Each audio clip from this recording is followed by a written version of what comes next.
मुर्गी का सुनहरी अंडा। एक गांव में कल्लू नाम का एक कसाई रहता था।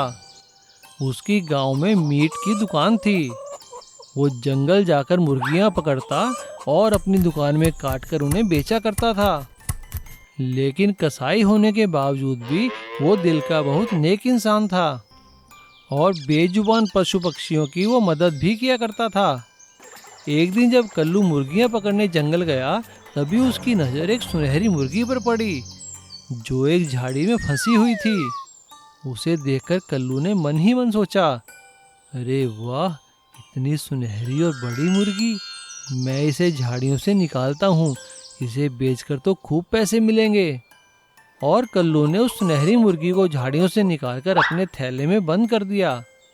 जब कल्लू ने उसे थैले से बाहर निकाला तो उसकी हालत देखकर उसे बहुत तरस आया। अरे, इस मुर्गी को तो बहुत चोट लगी है, इसके तो पंख भी टूट गए हैं। नहीं नहीं, मैं इसे अभी नहीं बेचूंगा, मैं इसकी पहले सेवा करूंगा, इसे ठीक होने दूंगा। और कल्लू ने उस मुर्गी की मरहम पट्टी करी, उसे खाने को अच्छा अच्छा दाना दिया और उसे बाकी मुर्गियों से अलग रखा। कल्लू का ऐसा बर्ताव देखकर मुर्गी ने मन ही मन सोचा, ये इंसान है तो कसाई, लेकिन बहुत अच्छा है, इसने मेरी जान बचाई है। लेकिन कल्लू को बाकी मुर्गियों को काट कर बेचता देख सुनहरी मुर्गी को बड़ा दुख हुआ। काश के कल्लू सभी मुर्गियों के साथ मेरे जैसा ही बर्ताव करता। लेकिन वो सुनहरी मुर्गी ये नहीं जानती थी कि एक दिन मौका पाकर कल्लू उसे भी बेच देगा। और हुआ भी बिल्कुल वैसा ही। कुछ ही दिनों में वो मुर्गी बिल्कुल ठीक हो गई और अपने बाड़े से बाहर घूमने लगी। एक दिन एक ग्राहक की नज़र उस सुनहरी मुर्गी पर पड़ी। उसने कल्लू से कहा, अरे भाई कल्लू, ये सुनहरी मुर्गी बेचने के लिए है क्या? हाँ हाँ सेठ जी, ये भी बिकाऊ है। अरे भाई, कितना दाम है इसका? सेठ जी, बाकी मुर्गियों से थोड़ा ज़्यादा ही है। हाँ हाँ ठीक है, कोई बात नहीं, इसे हमारे लिए तैयार कर दो, मैं अभी थोड़ी देर में आता हूँ। ग्राहक के जाने के बाद जैसे ही कल्लू सुनहरी मुर्गी को काटने के लिए पकड़ने लगा, तभी सुनहरी मुर्गी ने कल्लू से कहा, ये क्या कल्लू, तुमने मेरी जान बचाई, मेरी सेवा की, मुझे प्यार दिया, और आज तुम मुझे काट रहे हो। आखिर ऐसा क्यों कर रहे हो तुम? मुर्गी को बोलता देख कल्लू हैरान हो गया और उसने मुर्गी से कहा, देखो मुर्गी, तुम घायल थी, तुम्हारी जान बचाना मेरा धर्म था, लेकिन मैं मुर्गियां बेचता हूँ, ये मेरा कर्म है। अगर मैं तुम लोगों को बेचूंगा नहीं तो मैं अपने परिवार का भरण पोषण कैसे करूँगा? ठीक है, मेरी बात ध्यान से सुनो। अगर तुमने मुझे जिंदा छोड़ा तो हर रोज एक सोने का अंडा तुम्हें मिलेगा, लेकिन मेरी एक शर्त है, मेरी सारी सहेली मुर्गियों को तुम जंगल में आजाद छोड़ दोगे। वादा करो। और अपने वादे अनुसार मुर्गी ने कल्लू को एक सुनहरी अंडा दिया और कल्लू ने भी अपना वादा पूरा किया। वो सारी मुर्गियों को जंगल में छोड़ आया और कल्लू ने भी फिर कभी मुर्गियों को नहीं काटा, क्योंकि उसे सोने का अंडा जो मिल रहा था। बांस का हेलीकॉप्टर। एक गांव में चंदू नाम का एक लड़का अपने माता पिता के साथ रहता था। चंदू के पिता का बांस का कारोबार था। वो गांव से शहर में बांस सप्लाई किया करते थे। चंदू के पिता चाहते थे कि चंदू पढ़ लिख कर एक बहुत बड़ा ऑफिसर बने, ना कि उनकी तरह बांस का कारोबार करे। इसीलिए उन्होंने चंदू को एक अच्छे स्कूल में एडमिशन दिला रखा था। लेकिन चंदू का पढ़ने में बिल्कुल मन नहीं लगता था। वो तो बस बांस के नए नए तरह के खिलौने बनाता रहता था। चंदू के पिता उससे बहुत नाराज रहते थे। चंदू, आज फिर तुम्हारे प्रिंसिपल साहब ने मुझे बुलाकर तुम्हारी शिकायत लगाई। इस बार भी तुम्हारे क्लास में सबसे कम नंबर आए हैं। देखो, मैं कहता हूँ कि बांस की चीजें बनाना छोड़ो और अपना पढ़ाई में ध्यान दो। क्या पापा, अब जब देखो मुझे पढ़ाई के लिए डांटते ही रहते हो। पढ़ लिख कर क्या होगा, देख लेना, एक दिन मैं बांस की ऐसी चीज बनाऊंगा कि सब लोग मुझ पर नाज करेंगे। ये सुनकर चंदू की माँ उसे बचाते हुए कहती है, अजी, तुम तो बेकार में ही मेरे बेटे के पीछे पड़े रहते हो, हमेशा डांटते रहते हो।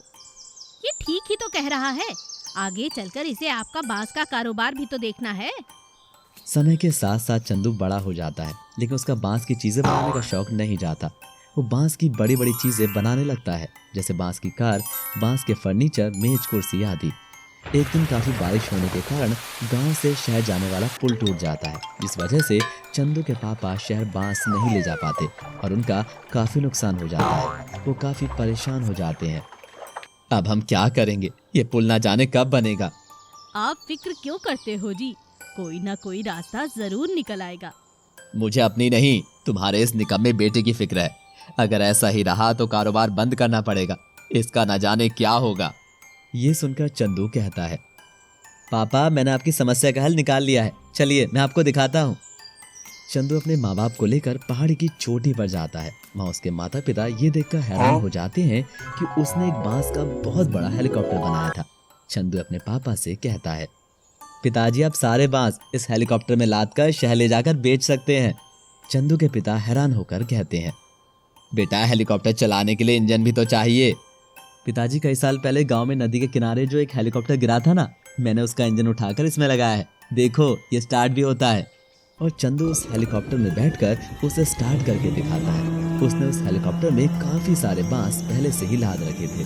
शहर ले जाने के लिए चंदू जैसे ही हेलीकॉप्टर को स्टार्ट करके उड़ाता है तो हेलीकॉप्टर पहाड़ी से उड़ता हुआ थोड़ी देर में सीधा नदी के किनारे रेत में जा गिरता है। और गांव के सभी लोग चंदू को उस हेलीकॉप्टर में से निकाल कर बचाते हैं और उस पर हंसने लगते हैं। और इस तरह चंदू का बांस का हेलीकॉप्टर उड़ाने का सपना सपना ही रह जाता है और वो लोगों की हंसी का पात्र बन जाता है। वो कसम खाता है कि वो कभी बांस की कोई चीज नहीं बनाएगा। विशाल आदमी ट्रेन कब्जा।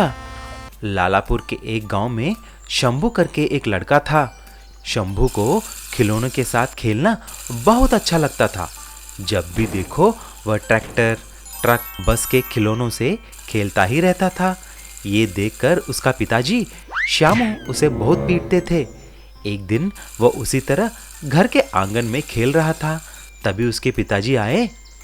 क्यों रे नालायक, दिन भर खेलता ही रहता है, कुछ पढ़ोगे कि नहीं? चलो अंदर जाकर थोड़ा किताब तो निकालो। ऐसा बोलकर उसे बहुत पीटा। शंभू गुस्से से बाहर गांव में चला गया। तभी उसने दो अमीर बच्चों को एक रिमोट कंट्रोल कार और ट्रैक्टर से खेलते हुए देखा। दोस्तों मुझे भी इस कार और ट्रैक्टर से खेलने दो ना। हाँ, हम क्यों तुम्हें खेलने दे, ये हमारे हैं। तभी शंभू कार और ट्रैक्टर को उनसे छीन लेता है। तुरंत वह बच्चे अंदर जाकर अपने पापा को बुलाते हैं। उनके पापा आकर ऐसे बोले, क्यों रे, ये खिलौने मेरे बेटों से छीन लिया? देखने के लिए तुम चोर जैसे लग रहे हो। देखो भाई लोग, ये चोर मेरे बेटों से खिलौना छीन रहा है। ऐसा आजू बाजू के लोगों को भी बुलाते हैं। तभी सब दौड़ते हुए आकर सभी मिलकर शंभू को बहुत पीटते हैं। उदास होकर शंभू जंगल की तरफ जाने लगा। थोड़े दूर जाकर शंभू एक पेड़ के नीचे एक पत्थर के ऊपर बैठ जाता है। तभी जादू से वह पत्थर एक स्वामी जी की तरह बदल जाती है। बालक, मैं एक जादुई पत्थर के रूप में यहाँ हूँ। मैं एक श्राप की वजह से ऐसा पत्थर की तरह बन गया, लेकिन तुम्हारी स्पर्श ने मुझे फिर से मेरा रूप दे दिया। बोलो तुम्हें क्या चाहिए? स्वामी जी, मुझे खिलौनों से खेलना बहुत पसंद है, लेकिन सभी मुझे मारते हैं। मुझसे कोई नहीं डरते हैं। सभी लोग मेरे बात बिना सुने मुझे मारते हैं। मेरी एक ही इच्छा है, मुझे ऐसा बना दो कि सब लोग मुझे देखकर डरे। एक विशाल मनुष्य की तरह बना दो। बेटा, मैं बना सकता हूँ, लेकिन ऐसा करने से तुम्हें बहुत तकलीफ होगा। अगर तुमको आगे जाकर कुछ तकलीफ हो तो तुम यहीं पर आकर मेरा स्मरण करना, फिर से तुम एक बालक की तरह बदल जाओगे। ऐसा स्वामी जी कुछ मंत्र पढ़ते हैं। तुरंत शंभू एक विशाल मनुष्य की तरह बदल जाता है। शंभू जैसे ही गांव में आया, सभी लोग उस विशाल मनुष्य को देखकर डर के मारे भागने लगते हैं। वह सभी घर और दीवार तोड़ने लगता है। शंभू एक रेलवे ट्रैक तक पहुंचा और जैसे ही ट्रेन आते हुए देखा, तुरंत उसके इंजन को पकड़कर उठाता है। ये सब देखकर एक आदमी जल्दी शंभू के पापा श्यामू को बुलाता है। बेटा शंभू, तुम्हें ऐसा नहीं करना है। ट्रेन में कई लोग हैं, वो मर सकते हैं। दया करके ट्रेन को छोड़ दो। मैं छोड़ दूंगा, लेकिन आगे जाकर इस गांव में मुझे खिलौनों से खेलने के लिए नहीं रोकना चाहिए। कोई भी मुझे मारना नहीं चाहिए। सभी लोग और श्यामू भी वादा करते हैं कि उसे नहीं मारेंगे। तभी श्यामू फिर से उसी पेड़ के पास जाकर स्वामी जी का स्मरण किया और शंभू फिर से छोटा हो गया। तब से शंभू अपने और गांव के सारे खिलौनों के साथ आराम से खेलने लगा और कोई कुछ न बोल सके।